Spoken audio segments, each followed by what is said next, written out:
जयपुर में आज क्या कुछ हुआ आप देखिए हमारे साथ। जी हाँ, समाचार वही जो आप देखना चाहे।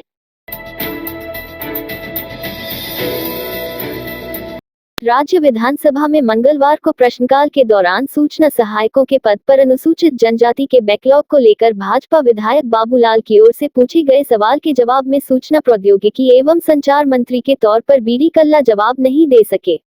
आसन पर मौजूद स्पीकर और नेता प्रतिपक्ष ने भी कल्ला से पूरक प्रश्न किए, लेकिन अधूरी जानकारी के चलते कल्ला जवाब नहीं दे सके। विधायक बाबूलाल ने सदन में प्रश्न पूछा कि सूचना सहायक के 4,829 पदों में से 741 अनुसूचित जनजाति के पद किस आधार पर रखे गए।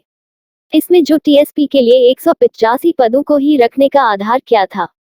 बीडी कल्ला ने कहा कि इनका बैकलॉग रख दिया गया है और भविष्य में इनका पूरा ध्यान रखा जाएगा। स्पीकर सीपी जोशी ने भी पूछा कि 185 का आंकड़ा किस तरह आया, सदस्य को यह बताए। स्पीकर के सवाल में मंत्री उलझते नजर आए। भाजपा विधायक सतीश पूनिया ने बेरोजगारी का मुद्दा उठाते हुए कहा कि 35 माह की सरकार ने बेरोजगार युवाओं के साथ धोखा किया है। रोजगार देना तो दूर की बात, बेरोजगारी भत्ता देने के नाम पर भी छलावा किया है। आज स्थिति यह हो चुकी है कि राजस्थान का बेरोजगारी में देश में दूसरा स्थान हो गया है। बेरोजगारों की ओर से ट्विटर पर एक अभियान चलाया गया, जिसमें 6 लाख बेरोजगारों ने सरकार के खिलाफ मोर्चा खोला, लेकिन उसके बाद भी सरकार नहीं चेती। कांग्रेस सरकार ने अपने इस कालखंड के कार्यकाल में 70,114 नियुक्तियां दी हैं, जिसमें से अधिकतर नियुक्तियां पूर्ववर्ती भाजपा सरकार के समय की हैं, जो प्रक्रिया शुरू करके गई थी। इस सरकार ने महज 21,779 पदों पर नौकरी दी है। प्रदेश का युवा आज रोजगार के लिए सड़कों पर उतरा हुआ है। प्रदेश में आए दिन भर्तियों के पेपर लीक हो रहे हैं। नकल के संगठित गिरोह यहां आ गए हैं। सरकार को इस संबंध में व्हाइट पेपर जारी करना चाहिए। भाजपा विधायक वासुदेव देवनानी ने कहा कि प्रदेश में 14 लाख से अधिक बेरोजगार युवा बेरोजगारी भत्ता का इंतजार कर रहे हैं। यूपीएससी में जिस तरह के स्वच्छ कार्य प्रणाली से भर्ती प्रक्रिया को अंजाम दिया जाता है, लेकिन राजस्थान की आरपीएससी कांग्रेस का नाथी का बड़ा बन गया है। एक ही परिवार के 3 सदस्यों को मनमर्जी से नंबर दे दिए गए, ओबीसी का गलत प्रमाण पत्र देकर नौकरी पा ली, लेकिन इस मामले को सरकार ने दबा दिया।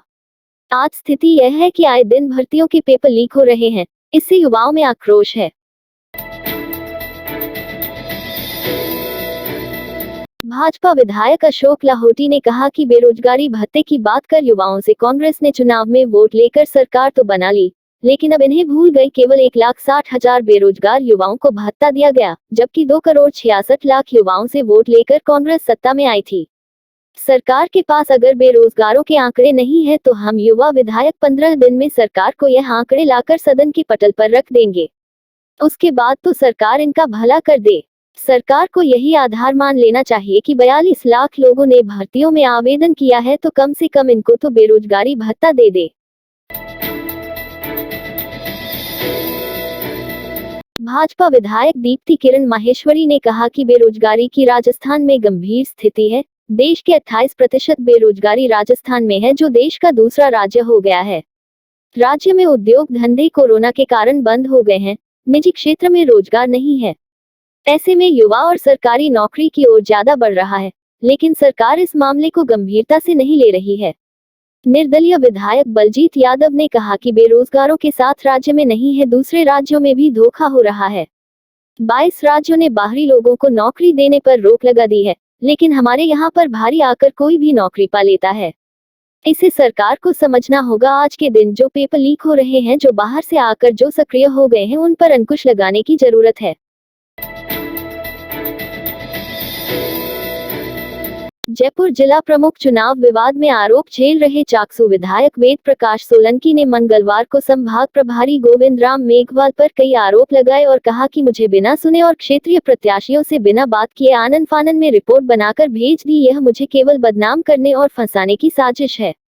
सोलंकी ने अपने आवास पर मीडिया से बातचीत करते हुए कहा कि पहली बार ऐसा हुआ कि रिपोर्ट आनन फानन में बिना मेरी चर्चा के भेजी गई। पंचायत चुनाव में एक रिपोर्ट पर्यवेक्षक ने 24 घंटे में ही भेज दी। प्रभारी गोविंद मेघवाल पर आरोप लगाते हुए कहा कि वह बीएसपी, भाजपा सब पार्टियों में घूम कर आए। रामबाग सर्किल स्थित एसएस जैन सुबोध पीजी महाविद्यालय को भारत सरकार के शिक्षा मंत्रालय द्वारा नेशनल इंस्टीट्यूट रैंकिंग फ्रेमवर्क में भारतीय शिक्षण संस्थानों के लिए जारी की गई रैंकिंग में जगह बनाई है। मंगलवार को कॉलेज में एक कार्यक्रम आयोजित हुआ जिसमें कॉलेज के प्राचार्य प्रोफेसर केबी शर्मा ने बताया कि सुबोध कॉलेज को 81वीं रैंक प्राप्त हुई है, जो कि राजस्थान में कॉलेज स्तर पर प्रथम रही है। उन्होंने बताया कि राजस्थान में टॉप 100 में कॉलेज श्रेणी में आने वाला सुबोध स्नातकोत्तर महाविद्यालय है। यह ranking teaching, learning, research, professional practice सहित अन्य पैरामीटर्स पर दी गई है। राज्य सरकार की ओर से राजकीय कर्मचारियों और अधिकारियों के तबादलों के लिए एक बार फिर से तबादला अवधि बढ़ाई गई है। अब 30 सितंबर तक तबादले हो सकेंगे। इससे पहले 15 सितंबर तक इसके लिए अंतिम तिथि जारी की गई थी, लेकिन अब प्रशासनिक सुधार एवं समन्वय विभाग की ओर से 30 सितंबर तक तबादला अवधि बढ़ाने के आदेश जारी कर दिए गए हैं। बता दें कि 14 जुलाई को सबसे पहले तबादलों को लेकर आदेश जारी किया गया था, जिसके अनुसार 14 अगस्त तक अंतिम तिथि घोषित की गई थी। इसके बाद तबादला अवधि को बढ़ाकर 15 सितंबर तक कर दिया गया था और अब तबादला अवधि को बढ़ाकर 30 सितंबर तक कर दिया गया है। श्री कृष्ण जन्माष्टमी के 15 दिन बाद राधा रानी का प्राकट्य उत्सव राधाष्टमी मनाया जाता है। इस अवसर पर हरे कृष्ण मूवमेंट जयपुर के जगतपुरा स्थित कृष्ण बलराम मंदिर की ओर भव्य आयोजन किए गए। मंदिर के अध्यक्ष अमितासना दास जी ने बताया कि राधाष्टमी के दिन ठाकुर जी को नवीन वस्त्र धारण कराकर फूलों से विशेष श्रृंगार किया। ठाकुर जी को विशेष भोग अर्पित किए गए। मंदिर में मौजूद मंदिर प्रशासन के लोगों ने विशेष भजन राधिका अष्टकम गाया, साथ ही विशेष कथा एवं महाआरती की गई। कार्यक्रम का सीधा प्रसारण मंदिर के सोशल मीडिया प्लेटफॉर्म पर लाइव दिखाया गया। रोडवेज की ओर से मुख्यमंत्री की बजट घोषणा की पालना के क्रम में लोक सेवा आयोग की उप निरीक्षक संयुक्त प्रतियोगिता परीक्षा के परीक्षार्थियों को बसों में परीक्षा केंद्र आने तथा जाने के लिए निःशुल्क यात्रा की अनुमति का असर रहा कि सोमवार को भी सिंधी कैंप बस स्टैंड पर छात्रों की भीड़ रही। परीक्षा छूटने के बाद भारी संख्या में student Sindhi camp bus stand नजर आए।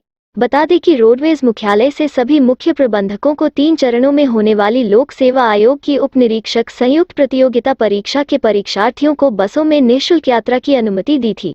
परीक्षार्थियों को प्रवेश पत्र और आईडी के आधार पर निःशुल्क यात्रा उपलब्ध कराने के निर्देश दिए गए हैं। भवानी मंडी में पुलिस ने वाहन चोरों का गिरोह का पर्दाफाश कर 5 अभियुक्तों को गिरफ्तार किया है। पुलिस ने मंगलवार को वाहन चोरी 14 वारदातों का खुलासा किया है। थानाधिकारी महावीर सिंह यादव ने बताया कि परिवादी निवासी भवानी मंडी पूनम चंद पुत्र मोतीलाल जाति खटीक ने शिकायत दर्ज करवाई कि उसकी मोटरसाइकिल बजाज प्लेटिना उसकी दुकान के सामने खड़ी कर जब वह दुकान के अंदर चला गया और वापस आकर देखा तो मोटरसाइकिल वहां नहीं मिली, जिसके बाद उसने पुलिस को सूचना दी कि अज्ञात व्यक्ति बाइक को चुरा कर ले गए, जिसके बाद विशेष टीम गठित कर आरोपी की तलाश जारी की। पुलिस ने आम रास्तों के सीसीटीवी फुटेज की मदद से आपराधिक गतिविधियों में लिप्त व्यक्तियों की पूछताछ और धरपकड़ की, जिसमें 5 आरोपी गिरफ्तार किए गए।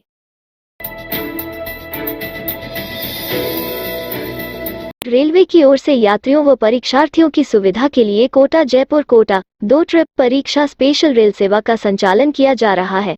उत्तर पश्चिम रेलवे के मुख्य जनसंपर्क अधिकारी शशि किरण के अनुसार कोटा जयपुर परीक्षा स्पेशल रेल सेवा 14 व 15 सितंबर 2 ट्रिप कोटा से शाम 7:45 बजे रवाना होकर मध्य रात्रि 12:15 बजे जयपुर पहुंचेगी। इसी प्रकार जयपुर कोटा परीक्षा स्पेशल रेल सेवा 15 व 16 सितंबर 2 ट्रिप जयपुर से रात 1:15 बजे रवाना होकर सुबह 5:45 बजे कोटा पहुंचेगी। यह रेल सेवा लाखेरी, इंद्रगढ़, सुमेरगंज मंडी, सवाई माधोपुर, वनस्थली, निबाई व दुर्गापुरा स्टेशनों पर ठहराव करेगी।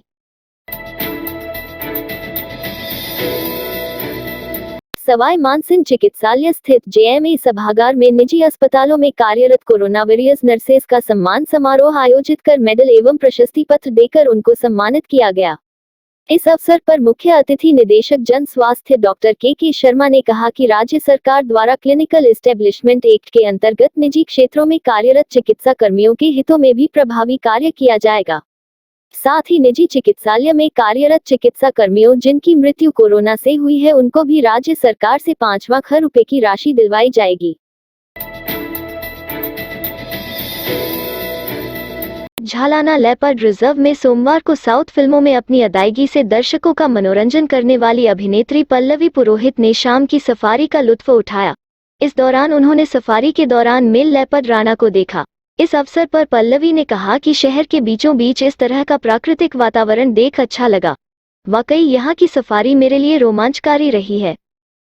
इस रात की सुबह नहीं होती जब तक हाथ में उसकी गर्माहट नहीं होती। चाय का प्याला, अखबार साथ पुराना है, मिट्टी से जोड़ता है। खबरों की खुशबू से सारा घर महकता है। हर रंग में ढला कहानियों से किस्सों तक ले जाता है बेरोक टोक। देश के हर हिस्से तक ये हकीकत का आईना है। ख्वाबों को सच करके दिखाता है। दैनिक नवज्योति, आपके लिए, आपके साथ। ये थे आज के मुख्य समाचार। विस्तार से जानने के लिए पढ़ते रहिए दैनिक नवज्योति।